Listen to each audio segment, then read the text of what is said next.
بسم الله. إن الحمد لله نحمده ونستعينه ونستغفره ونستهديه ونعوذ بالله من شرور أنفسنا ومن سيئات أعمالنا. من يهده الله فلا مضل له ومن يضلل فلا هادي له، وأشهد أن لا إله إلا الله وحده لا شريك له، وأشهد أن محمدا عبده ورسوله. أما بعد، فإن خير الكلام كلام الله، وخير الهدي هدي محمد صلى الله عليه وسلم، وشر الأمور محدثاتها، وكل محدثة بدعة، وكل بدعة ضلالة، وكل ضلالة في النار. Maintenant, c'est le deuxième cours dans l'explication des trois sources du monothéisme ou les trois principes fondamentaux. Le livre qui s'appelle Les trois sources du monothéisme ou trois principes fondamentaux. Et on s'est arrêté à la paragraphe où le cheikh, qu'Allah lui soit miséricordieux, il parle de la connaissance. Il dit la connaissance qui consiste à connaître Allah, à connaître son prophète sallallahu alayhi wa sallam, Muhammad sallallahu alayhi wa sallam, et la religion de l'islam. Et on a dit que tous les prophètes sont des musulmans. Et que l'islam global à tous les prophètes, il est fondé sur deux piliers. Le premier pilier, c'est Tawhid, l'unicité, qui est d'abord la connaissance d'Allah, la connaissance de ses noms, de ses attributs, et qu'il est unique dans ses actes, et aussi son adoration, qu'il doit être, que ces créatures doivent lui adresser à lui unique leurs actes du cœur et du corps. L'amour, la crainte et la vénération, tout ça doit être adressé à Allah, l'unique. Et la salat, le jihad, la propagation du message du prophète sallallahu alayhi wa sallam, d'ordonner le convenable et d'empêcher le blâmable, tout ça doit être pour Allah subhanahu wa ta'ala.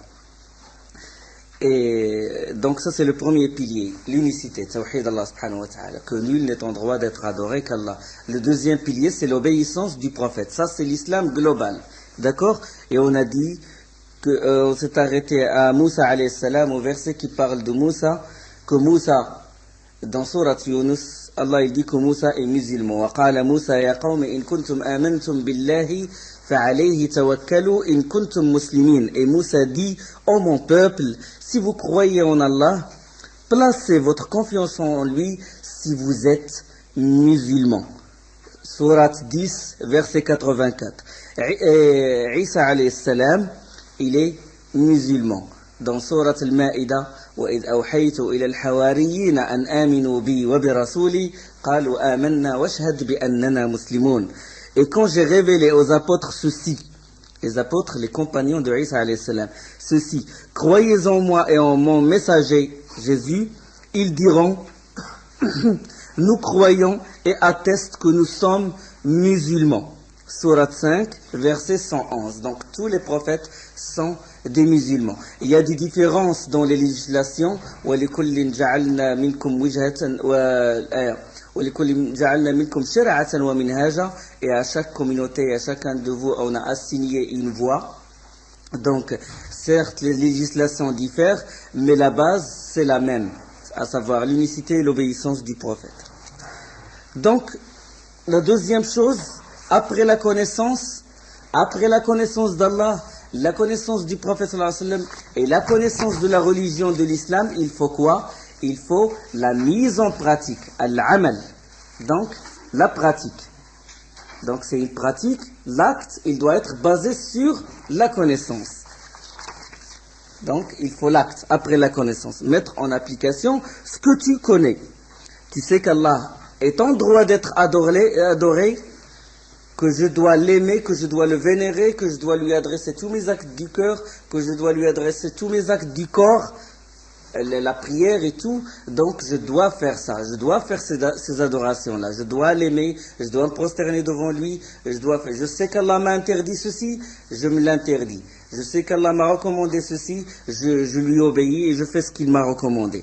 L'imam Abu Hamid al-Ghazali, rahimahullah, dans une risala, dans une lettre adressée à son fils, il dit, sache qu'un acte non précédé par la connaissance, c'est de l'aliénation, c'est de la folie. اعلم أن العمل بلا علم جنون. un acte non précédé par la connaissance, c'est du jounoun, c'est de la folie. واعلم أن العلم بلا عمل لا يكون. Et que la connaissance sans acte est vaine, il n'a aucune valeur. Une connaissance sans acte, sans mise en application est vaine. Dans un hadith, le prophète sallallahu alayhi wa sallam a dit, la semblance de celui qui ordonne le convenable aux gens, mais sans le faire, mais ne le fait pas, sans mettre en application ce qu'il connaît, ce qu'il a ordonné aux gens, est celle d'une mèche qui éclaire aux gens, mais elle se brûle, elle se consume. C'est comme une bougie, elle éclaire aux gens, mais elle se consume. كمثل المصباح يضيء للناس ويحرق نفسه. Hadith sahih. Et donc Allah subhanahu wa ta'ala l'a dit aussi dans le Coran, nous a montré que la chose qui lui répugne le plus, c'est que la personne, il connaît, mais il ne met pas en pratique ce qu'il connaît. Ya ayyuhalladhina amanu lima taquluna ma la taf'alun kabura maqtan 'inda Allah an taqulu ma la taf'alun. Ô vous qui avez cru, pourquoi dites-vous ce que vous ne faites pas? C'est une grande abomination auprès d'Allah que de dire ce que vous ne faites pas. Dans Sourate 61, les versets 2 et 3. Et le fait aussi de connaître, de ne pas mettre en pratique, c'est par manque de raison. أتأمرون الناس بالبر وتنسون أنفسكم وأنتم تتلون الكتاب أفلا تعقلون. Allah il reproche aux Bani Israël, commandez-vous aux gens de faire le bien et vous oubliez vous-même de le faire alors que vous récitez le livre, êtes-vous dépourvu de raison? Donc c'est par manque de raison que de connaître, mais de ne pas mettre en application ce que tu connais. Dans un hadith rapporté par le Bukhari Muslim, un hadith qui secoue les âmes, un hadith selon Osama ibn Zayd radiyallahu anhu, le prophète sallallahu alayhi wa sallam a dit, le jour de la résurrection, on fait venir l'homme pour le jeter dans le feu. Et dans une version, on fait venir le savant pour le jeter dans le feu. Et ses intestins sortent de son derrière. Et il tourne en les traînant après lui comme tourne l'âne autour du moulin. Regarde comment il nous décrit, le prophète sallallahu alayhi wa sallam, l'état de cet homme-là. Autour du moulin. Les gens de l'enfer se rassemblent alors autour de lui. Et lui disent, oh un tel, qu'est-ce qui t'arrive? N'est-ce pas toi qui commandais le bien et interdisais le mal? Ça c'est sur terre. Et il répond, si, j'ordonnais en effet le bien, mais sans le faire moi-même, et j'interdisais le mal tout en le faisant. Yulqa fi an-nar.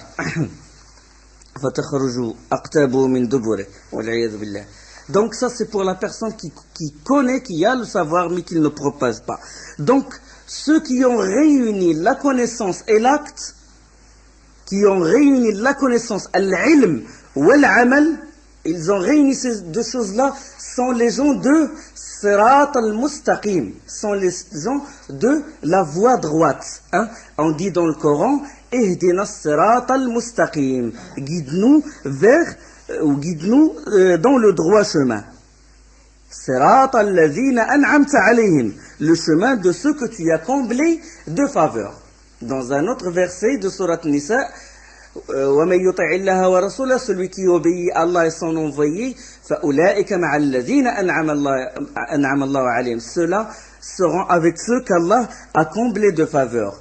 مِنَ النَّبِيِّينَ, parmi les prophètes, وَالصِّدِّقِينَ, les véridiques, وَالشُّهَدَاء, من النبيين والصديقين والشهداء, les martyrs, والصالحين, et les vertueux. Donc ceux-là, Allah a comblé de faveur. Donc on invoque Allah dans le Fatiha, on dit Ihdina as-sirat al-mustaqim, guide-nous dans le droit chemin, le chemin de ceux que tu as comblés de faveur. Et on l'implore qu'il nous épargne le chemin de ceux qui ont encouru sa colère et aussi le chemin des égarés. Ghayril maghdubi alayhim waladdallin. D'accord? La ilaha illallah, négation. Non pas la voie des égarés, non pas la voie de ce que tu as encouru, tu as affligé ta colère. Non, affirmation illallah avec ceux que tu as comblés de tes faveurs. D'accord? Ghayr al-maghdoub. Donc il y a wala wal bara, il y a l'alliance et le désaveu. Même dans le Fatiha, il y a tawhid, il y a l'unicité. Donc il y a affirmation, guide-nous dans le droit chemin avec ceux que tu as comblés de faveurs, affirmation. Et puis après, négation. Ghayri, non. Non pas la voix de ceux qui ont encouru ta colère ou ceux qui ont égaré. D'accord? Donc la voie droite où il y a la connaissance et la mise en pratique, c'est la voie, c'est Sirat al-Mustaqim. Donc ceux qui ont encouru la colère d'Allah, c'est qui? Ce sont qui? Ce sont les Juifs. Les Juifs. Pourquoi? Pourquoi? Parce qu'ils avaient le savoir, ils avaient la connaissance, mais ils n'ont pas mis en pratique leur connaissance. Ils n'ont pas suivi le prophète, les prescriptions de Moussa alayhi salam et après de Isa alayhi salam, puisque Isa il a été envoyé au fils d'Israël. Donc les Juifs ont désobéi à leur prophète. Ils ont eu le savoir, mais ils n'ont pas mis en pratique leur savoir. والذين آتيناهم الكتاب يعرفونه كما يعرفون أبناءهم وإن فريقا منهم لا يكتمون الحق وهم يعلمون. Allah il dit dans sourate al-Baqarah, ceux à qui nous avons donné le livre le reconnaissent comme ils reconnaissent leurs enfants. Or une partie d'entre eux, une partie d'entre eux cache la vérité alors qu'ils le savent. Donc ils savent la vérité, ils ont la connaissance, mais ils n'ont pas mis en pratique ce qu'ils savaient. أفتطمعون أن يؤمنوا لكم وقد كان فريق منهم يسمعون كلام الله ثم يحرفونه من بعد ما عقلوه وهم يعلمون. Eh bien, espérez-vous, vous musulmans, entre parenthèses, que des pareils gens, les juifs, entre parenthèses, vous partageront la foi alors qu'un groupe d'entre eux, après avoir entendu et compris la parole d'Allah, la falsifièrent sciemment. Dans Surat al-Baqarah, le verset 75. Donc ils ont eu la connaissance, mais pas la mise en pratique.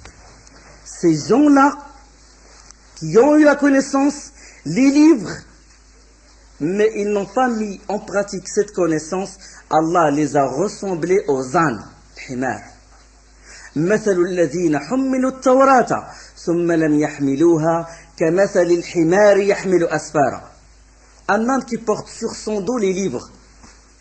Figurez-vous, imaginez un âne qui porte sur son dos les 37 volumes de Ibn Taymiyyah. Il en bénéficie?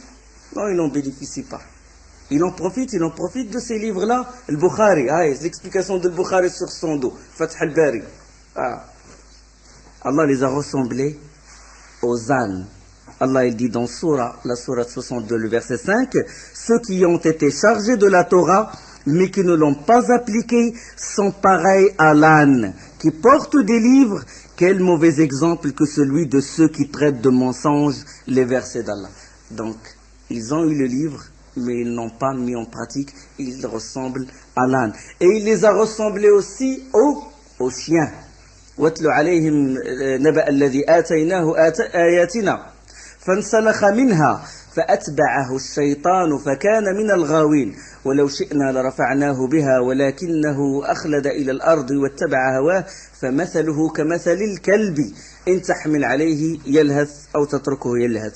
Allah il dit dans sourate Al-A'raf, verset 175-176, et raconte-leur l'histoire de celui à qui nous avons donné nos signes, nos versets, nous lui avons donné nos signes et qui s'en écarta. Le diable donc l'entraîna dans sa suite et devint ainsi du nombre des égarés. Et si nous avions voulu, nous l'aurions élevé par ces mêmes enseignements, mais il s'inclina sur la terre. Il s'inclina, ça veut dire, il était tenté par les choses de la vie.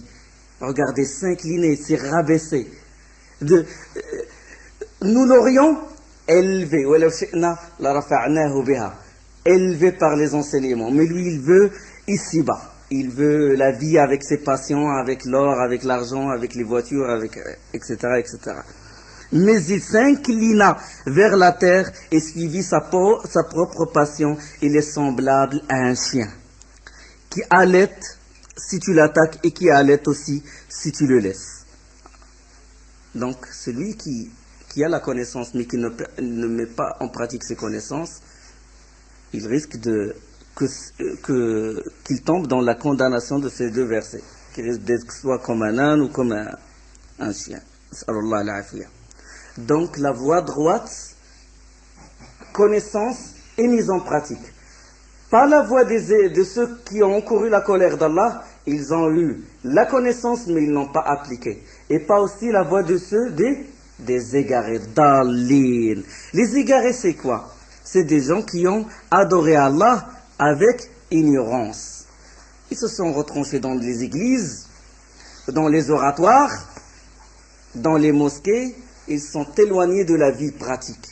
Et ils ont adoré Allah, ils ont dépassé l'extrême dans leur adoration, et ils ont adoré Allah selon leur passion, pas selon les prescriptions de leur prophète. D'accord? Donc, ils ont adoré Allah avec ignorance. Parce que, les égarés, parce que leurs actes de dévotion ne sont pas conformes à la sunna.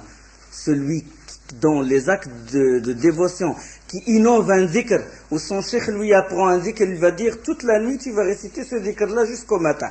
Et il transpire le pauvre, ce dhikr-là n'a aucune base dans la religion, n'a aucune base dans la sunna, ni dans le Coran, ni dans la sunna. Innové par son cheikh ou son imam, il lui dit voilà, fais ce dhikr-là. Toute la nuit il transpire. Il a adoré Allah avec ignorance. Et son travail, il se retourne contre lui. Quelqu'un qui dort, il a fait adkar nom du sommeil, il s'est endormi, puis il s'est réveillé, il fait pour prier, il est mieux que lui, 1000 fois mieux. Donc la voie des égarés, c'est la voie des chrétiens. La voie des chrétiens. Ils se sont retranchés, comme j'ai dit, dans leurs églises, ils ont suivi la Torah après s'être falsifiés, et ils ont adoré Allah avec ignorance. Ya ahl al-kitabi la taghlu fi dinikum. Et ils ont dépassé l'extrême dans leur religion. Ils ont vanté Jésus. Au début, c'était un prophète, et c'est le prophète, l'un des plus proches d'Allah subhanahu wa ta'ala. Mais après, c'est devenu le fils de Dieu, c'est devenu le troisième des trois, c'est devenu Dieu lui-même. Donc ils ont dépassé l'extrême dans la religion. Allah subhanahu wa ta'ala dit dans Surat Al-Ma'ida, le verset 77, Ya ahl al-kitabi la taghlu fi dinikum la taghlu fi dinikum ghayr al-haq. Aux gens du livre, n'exagérez pas dans votre religion s'opposant à la vérité. Wa la tattabi'u ahwa'a qawmin qad dallu. Ne suivez pas les passions des gens qui se sont égarés avant cela, qui ont égaré beaucoup de monde et qui se sont égarés du chemin droit.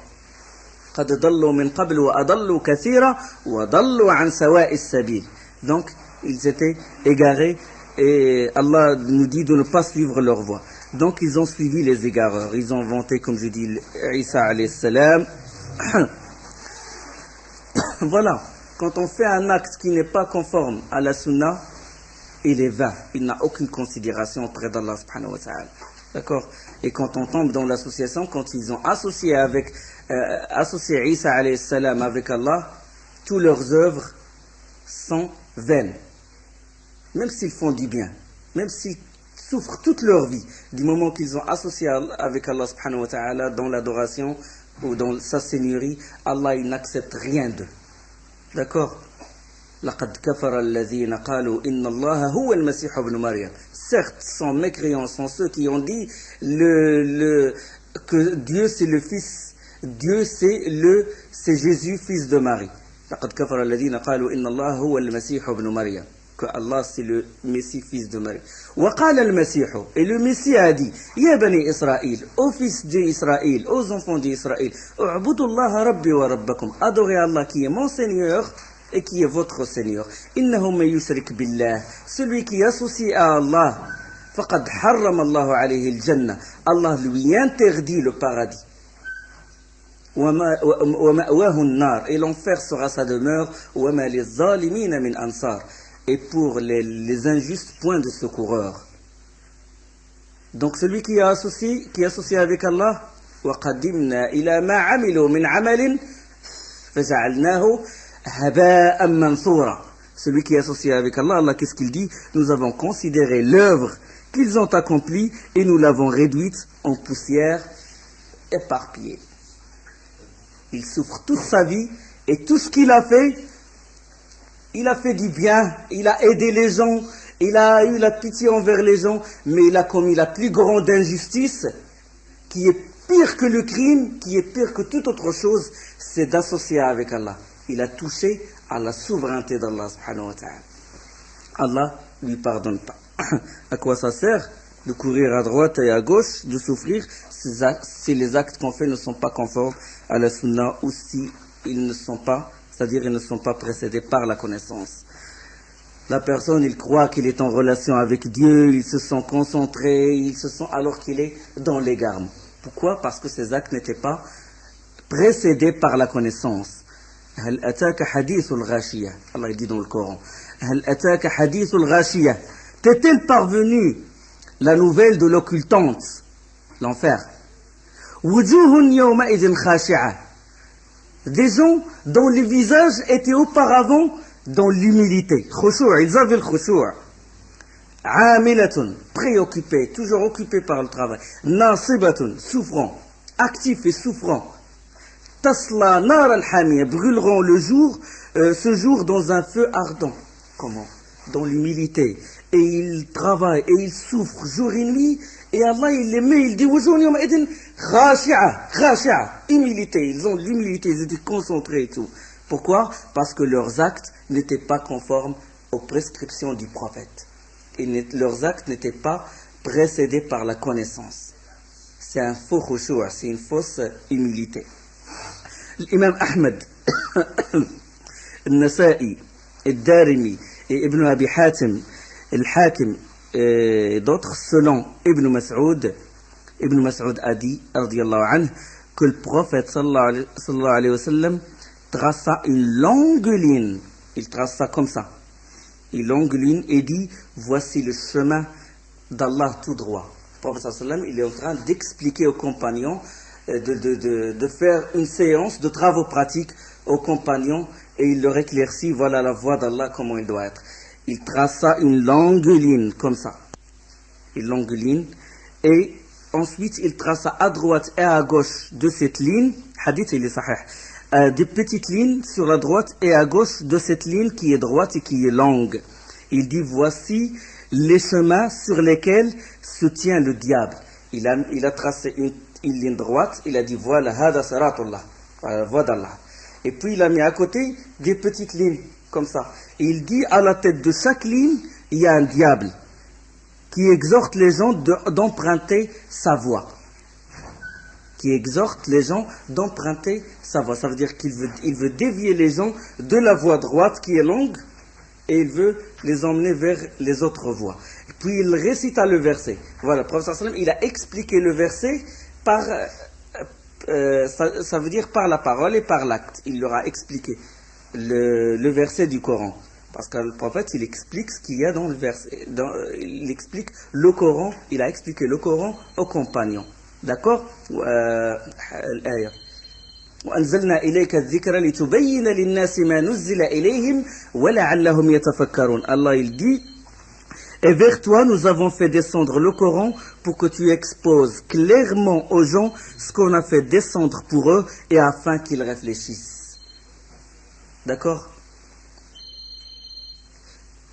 Et vers toi nous avons fait descendre, je vois que vous êtes inattentifs, et vers toi nous avons fait descendre le Coran pour que tu exposes clairement aux gens ce qu'on a fait descendre pour eux et afin qu'ils réfléchissent. Donc le prophète sallam, il expose clairement ce qu'il y a dans le Coran. Et il a exposé ce verset-là quand il a tracé cette ligne droite et il récita le verset وَأَنَّ هَذَا صِرَاطِي مُسْتَقِيمًا فَاتَّبِعُوهُ وَلَا تَتَّبِعُوا السُّبُلَ فَتَفَرَّقَ بِكُمْ عَنْ سَبِيلِهِ ذَلِكُمْ وَصَّاكُمْ بِهِ لَعَلَّكُمْ تَتَّقُونَ. Et voilà mon chemin dans toute sa rectitude, suivez-le donc et ne suivez pas les sentiers qui vous écartent de sa voie. Voilà ce qu'il vous enjoint, ainsi atteindrez-vous la piété.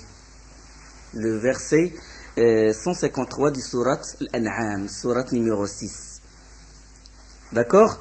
Donc, celui qui dévie de la voie droite, il risque soit de tomber dans la voie de ceux qui ont encouru la colère d'Allah, soit la voie des égarés.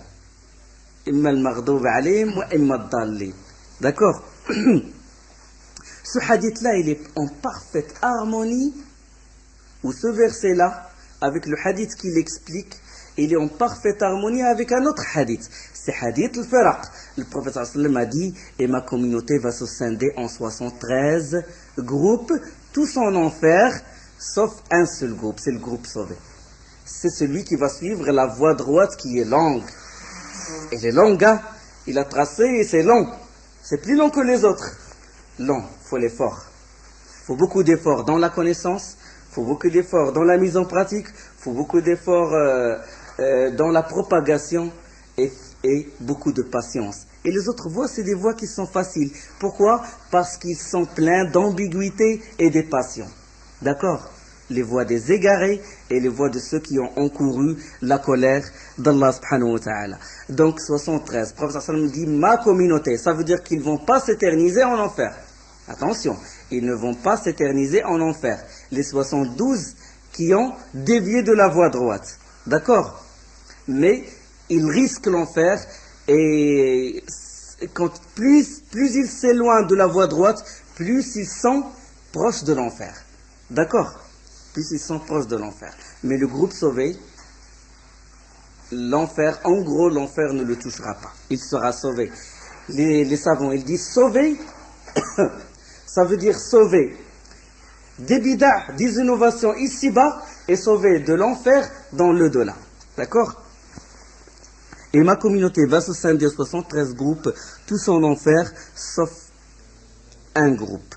Ils dirent dans un autre hadith, ajouté à ce hadith-là, quel est ce groupe? Menhum ya Rasulallah, le prophète sallallahu alayhi wa sallam a dit sur quoi je suis moi et mes compagnons. Voilà, la sunna du prophète sallallahu alayhi wa sallam, et comprendre cette sunna, comprendre le Coran, comment l'ont compris les compagnons du prophète sallallahu alayhi wa sallam, parce qu'ils ont vécu avec le prophète sallallahu alayhi wa sallam et ils ont donné leur sang pour que la loi d'Allah s'applique, pour que les versets d'Allah s'appliquent sur toute la péninsule et sur tout le monde. Et c'est eux qui comprennent mieux le Coran et la Sunna, mieux que nous. Donc le groupe sauvé, il suit le Coran, la Sunna du prophète sallallahu alayhi wa sallam et selon la compréhension des compagnons, comme j'ai dit. Donc, ceux qui ont dévié, en gros, ceux qui ont dévié, celui qui dévie du Coran et de la Sunna, de la preuve, de l'argument solide, authentique, il se base sur quoi? Il se base soit sur la raison. Il dit ce hadith-là, il ne rentre pas dans ma tête. Aristote, où il a, comme ce qui s'est passé après les 3 meilleurs siècles, qu'est-ce qu'ils ont fait? Ils ont traduit la philosophie grecque et ils ont extrapolé la philosophie grecque et les règles d'Aristote sur le dogme religieux. Et ils disent ce verset-là ou ce hadith-là, il n'est pas conforme à la raison de son père qui est Aristote, et ils rejettent le texte. D'accord? D'accord? Et ils ont nié les attributs d'Allah et ils ont nié beaucoup de choses.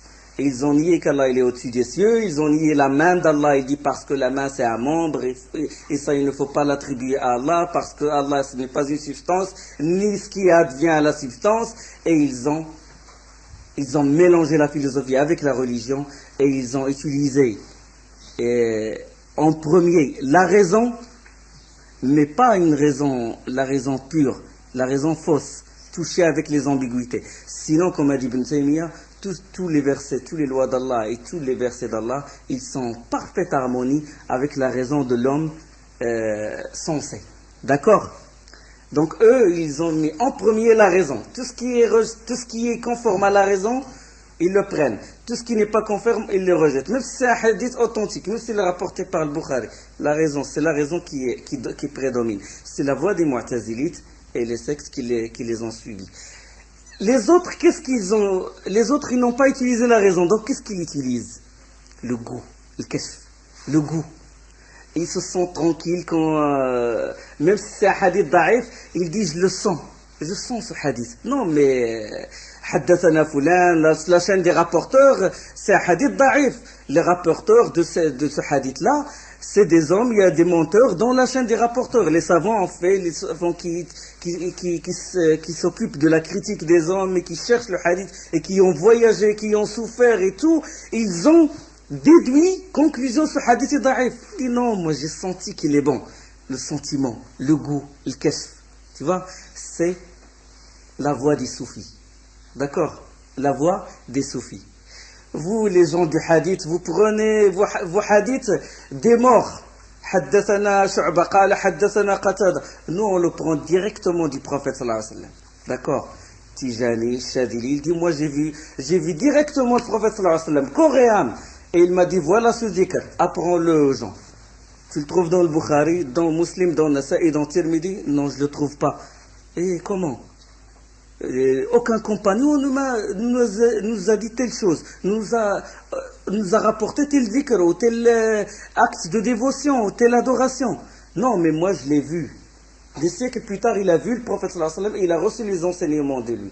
Et le prophète sallallahu alayhi wa sallam, il a dit, je n'ai laissé aucune chose qui vous éloigne de l'enfer et qui vous rapproche du paradis sans que je vous l'ai recommandé. Donc tout ce qui nous rapproche du paradis, le prophète sallallahu alayhi wa sallam l'a enseigné aux compagnons. Tout ce qui est donc, nous on se base sur le texte. On est des musulmans, ça veut dire soumis à quoi? Soumis au texte authentique. Chaque fois que le texte est authentique et que les savants nous ont dit que ça c'est la parole du prophète sallallahu alayhi wa sallam, nous dit سمعنا وأطعنا إنما كان قول المؤمنين إذا دعوا إلى الله ورسوله ليحكم بينهم أن يقولوا سمعنا وأطعنا. La seule parole qui appartient aux croyants, c'est quand ils entendent, quand ils se remettent au jugement du prophète d'Allah et son prophète, c'est de dire nous avons entendu et nous avons obéi. D'accord? Les autres, soit la raison, prééminence de la raison, ou le goût, ou le kashf. J'ai vu le prophète sallallahu alayhi wa sallam, il m'a dit que ce hadith est sahih. Ah, khlas. Le Bukhari, il n'a aucune valeur. Muslim n'a aucune valeur. Les savants qui veillent la nuit, qui travaillent, font des voyages et qui souffrent et tout, n'ont aucune valeur. Ah, lui, qu'est-ce qu'il a fait? Et il a vu le prophète sallallahu alayhi wa sallam. Le prophète sallallahu alayhi wa sallam lui a dit que ce hadith, il est sahih. Je l'ai découvert. Tu vois? Donc, ceux qui sont éloignés de la voie droite d'Allah, ils ont utilisé soit la raison. Ils disent ce hadith, il est impossible qu'il soit authentique. Comment ça se fait qu'il soit authentique? Ça ne rentre pas dans ma tête. D'autres, ils disent ce hadith, il est sahih et tout, parce que je l'ai senti. D'accord? Et ils tombent dans un groupe, ils tombent dans une secte, et quel est le rôle? Ils se réunissent autour de quoi? De la ilaha illallah Muhammad Rasulullah? Non. Ils se réunissent autour de quoi? Du goût, autour du sentiment. Surtout si c'est mélangé avec l'odeur du misk et du thé et avec des cacahuètes, ça donne une bonne ambiance. Et il va être attaché au groupe par un fil qui est plus mince que le fil de la toile d'araignée. D'accord? Regardez l'importance de l'aqidah. Tandis que le vrai musulman, il s'accroche al-jama'a au groupe parce que ce groupe se réunit autour de la ilaha illallah Muhammad Rasulullah. Donc s'il est mis à l'épreuve, la ilaha illallah, il est enraciné dans son cœur. Personne ne peut l'enlever. Si tout le monde s'égare, et lui seul il reste, il s'accroche. Mais celui qui se réunit avec un groupe juste par question du plaisir, de tranquillité et de sérénité, du moment qu'il est mis à l'épreuve, ça y est, il est perdu. Parce qu'il n'a pas, la ilaha illallah, il n'est pas enraciné dans son cœur, comme a dit Allah subhanahu wa ta'ala, مثل كلمة طيبة كشجرة طيبة. La semblance d'une bonne parole, l'explication de bonne parole. Revenons aux exégètes aux compagnons au début, tabi'in, ils disent kalima tayyiba, la bonne parole, c'est la ilaha illallah. Kamathali shajaratin tayyiba, la bonne parole, comme a dit Allah subhanahu wa ta'ala dans surat Ibrahim, ressemble à un bel arbre. Shajaratin tayyiba. Asluha thabit, elle a des racines qui sont fermes et qui tiennent bien. Et ses branches vont vers le ciel. La ilaha illallah, c'est comme ça. Et il donne ses fruits à chaque fois, par la permission de son Seigneur. Donc c'est ça la ilaha illallah. Il a une racine et les branches vers le ciel et il donne des fruits. Par la propagation, par la transmission de tout ce qui est convenable, etc.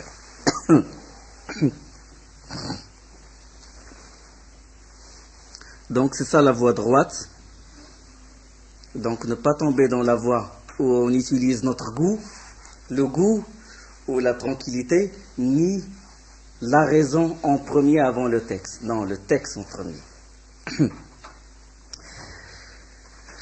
Comment on dit les chrétiens? Qu'est-ce qu'ils disent? En général, il dit Dieu m'a inspiré. Les soufis, c'est pareil. Il te dit Dieu m'a inspiré, le prophète sallallahu alayhi wa sallam m'a inspiré. Donc, on a parlé maintenant de la connaissance. On a parlé de l'acte. Qu'est-ce qui reste, hein? Qu'est-ce qu'a dit Cheikh, l'auteur? L'ilm, ma'rifatullah, ma'rifatullah, l'amal, et après, la da'watu ilayh. La propagation, la divulgation, la propagation de ces connaissances. Ça, c'est troisièmement. Donc, ad-da'wa. Après avoir appris les enseignements du prophète sallallahu alayhi wa sallam et après les avoir mis en pratique, mis en application, il est de temps de voir de transmettre. De transmettre. L'ordre, il existe dans le Coran. Le premier ordre qui existe dans le Coran, c'est quoi? Le premier verbe en impératif, c'est quoi? C'est iqra. Lis au nom de ton Seigneur. Mais il faut continuer les versets parce que c'est pas ce verbe-là, c'est les 5 versets, 5 premiers versets, comme on a vu dans la sira du prophète sallallahu alayhi wa sallam, qui ont été révélés.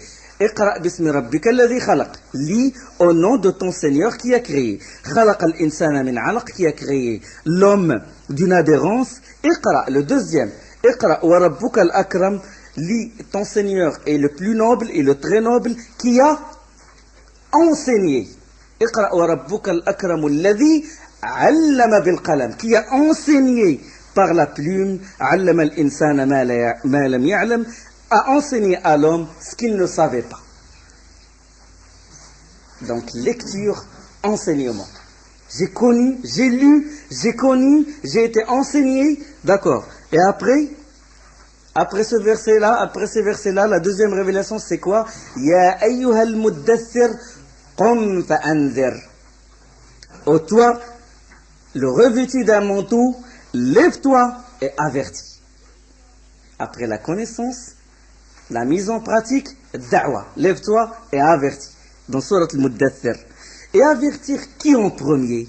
Qui avertir? Le prophète sallam, il a reçu la révélation, il a dit voilà, je prends mes bagages et je vais où? Chez Kisra, Khosrow Ouest. Tiens, non, il y a la mer Rouge à côté, je vais chez le Négus, propager. Donc il a reçu la révélation, il est allé chez qui? La première, Khadija. Il est retourné chez elle, il lui a dit voilà ce que j'ai reçu. Donc, wa anzir ashiratak al-aqrabin. Wa anzir, et avertis les gens qui te sont les plus proches, comme a dit Allah subhanahu wa ta'ala dans Surat 26, verset 214. Donc, on ne laisse pas nos proches, on ne les abandonne pas et on avertit d'autres. Donc, si Allah t'a donné la faveur de connaître le prophète sallallahu alayhi wa sallam et la religion de l'islam avec les arguments, tu dois transmettre pour sauver tes frères. D'accord? Et on a dit que la plus grande miséricorde, c'est celle du savant envers son élève.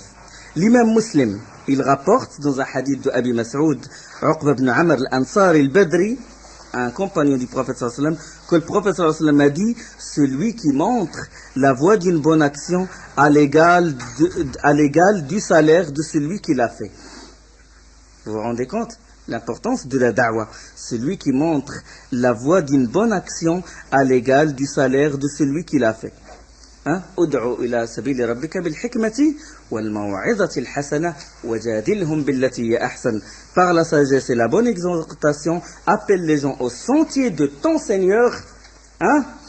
Ud'u ila sabili rabbik. Le sentier de ton Seigneur.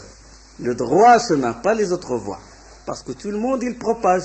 Tout le monde, il souffre pour propager le message. Mais quel message? Il y en a qui croient qu'ils propagent le message d'Allah ou qu'ils guident les gens vers le chemin d'Allah alors que c'est le chemin de Satan. Il est dévié par rapport à la voie droite. As-sirat al-mustaqim, la voie de la rectitude. Ud'u ila sabili rabbika bil hikma wal maw'ida al hasana. Par la sagesse et la bonne exhortation, appelle les gens au sentier de ton Seigneur et discute avec eux de la meilleure façon. Donc c'est dans Surat al-Nahl, Surat 16 et verset 125. Donc il faut la sagesse, il faut la connaissance.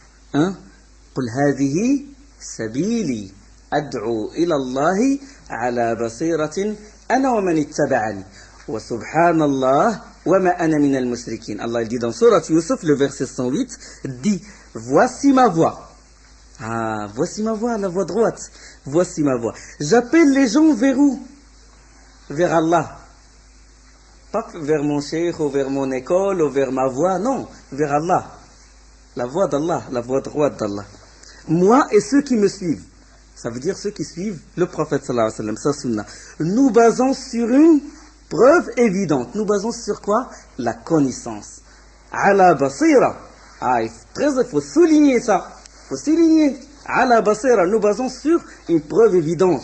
Parce que sans preuve évidente, tu fais n'importe quoi. Tu utilises soit le goût, tu utilises soit la raison. Gloire à Allah wa subhanallah. wa ma ana min al-mushrikin, et je ne suis point des nombres des associateurs. Donc j'appelle les gens vers Allah, pas à mon groupe, pas à mon parti, pas à mon cheikh, pas à mon école, non. Moi et ceux qui me suivent, ceux qui ont suivi la sunna, nous basons sur une preuve évidente, connaissance qui précède l'acte et qui précède l'acte et qui précède la da'wa. D'accord? Donc si tu es ignorant et tu veux propager, tu veux transmettre avec ignorance, là tu tombes dans les filets de Satan. D'accord? Au lieu de guider les gens, tu risques de les égarer. L'imam Muslim, il rapporte hadith d'Abu Huraira. Le prophète sallallahu alayhi wa sallam a dit: celui qui appelle à une voie se voit attribuer l'égal du salaire de tous ceux qui la suivent, sans pour autant rien diminuer de leur propre salaire. Très important ça. Et celui qui appelle à une voie d'égarement se voit infliger l'égal des péchés de tous ceux qui la suivent, sans pour autant rien diminuer de leur propre péché. Le danger de propager une innovation ou de propager quelque chose sans connaissance. On s'arrête là, Inch'Allah, et on continue après l'Asr. Wa subhanakallahumma bihamdik, ashhadu an la ilaha illa ant, astaghfiruka wa atubu ilayk.